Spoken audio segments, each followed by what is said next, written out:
دور جدید میں پانی، بجلی اور گیس کے بغیر زندگی کا تصور بھی محال ہے۔ آج کے اس دور میں جو ممالک پانی، بجلی اور گیس جیسی بنیادی سہولیات سے محروم ہیں، وہ در حقیقت پتھر کے زمانے میں جی رہے ہیں۔ پاکستان میں اس وقت حالات یہ ہے کہ پاکستان کا طول و عرض شدید گرمی کی لپیٹ میں ہے۔ کہیں دن بھر سورج آگ برساتا ہے تو کہیں رات کو شدید ہبس کے باعث لوگ پسینے میں شراپور ہیں۔ شہری علاقوں میں 8 گھنٹے اور مضافاتی علاقوں میں 16 گھنٹے تک بجلی غائب رہنے لگی ہے۔ مختلف شہروں میں لوڈ شیڈنگ کے خلاف احتجاج شروع ہے۔ سوشل میڈیا پر بھی لوگ اپنی بھڑاس نکال رہے ہیں۔ ایک صارف نے طنزاً ملک میں غیر اعلانیہ لوڈ شیڈنگ کی صورتحال پر تبصرہ کرتے ہوئے لکھا کہ علامہ اقبال کے بعد اگر کسی نے اس قوم کو جگایا ہے تو وہ واپٹا ہے۔ وزارت توانائی کے حکام کی جانب سے جاری اعداد و شمار کے مطابق پاکستان میں اس وقت بجلی کا شارٹ فال 6765 میگا واٹ ہے۔ حکومت کے مطابق اس وقت بجلی کی مجموعی پیداوار 20235 میگا واٹ ہے، جبکہ ملک بھر میں بجلی کی طلب 27,000 میگا واٹ ہے۔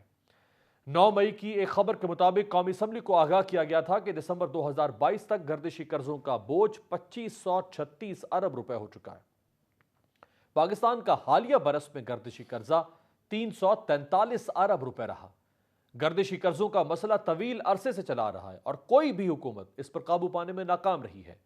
اگر ماضی پر نظر ڈالیں تو ملک کے طول و عرض میں لوڈ شیڈنگ کا مسئلہ سابق صدر پرویز مشرف کے اقتدار کے آخری سالوں میں اچانک بڑھ گیا تھا۔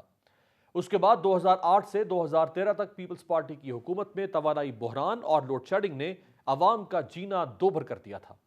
الیکشن سے قبل مسلم لیگ نون کا جھنگ میں وہ جلسہ کون بھول سکتا ہے جس میں شہباز شریف نے کہا تھا کہ پیپلز پارٹی، پی ٹی آئی اور قواف لیگ تینوں جماعتیں ایک ہی تھیلی کے چٹے بٹے ہیں۔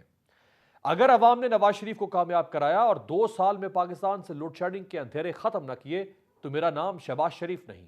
بعد ازاں سن 2013 میں مسلم لیگ نون کی حکومت آئی لیکن لوڈ شیڈنگ کے عذاب نے عوام کا پیچھا نہ چھوڑا۔ مئی 2017 میں لاہور میں پیپلز پارٹی نے لوڈ شیڈنگ کے خلاف پنکھا احتجاجی کیمپ لگا دیا۔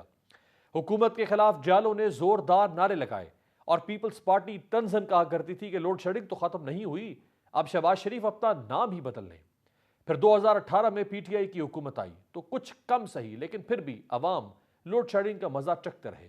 اس کے بعد اپریل 2022 پہ 13 جماعتوں کے اتحاد پی ڈی ایم نے تحریک انصاف کو کک آؤٹ کر کے اقتدار سنبھالا اور گزشتہ برس سے ایک بار پھر عوام ملک میں طویل اور غیر اعلانیہ لوڈ شیڈنگ کا عذاب جھیل رہے ہیں۔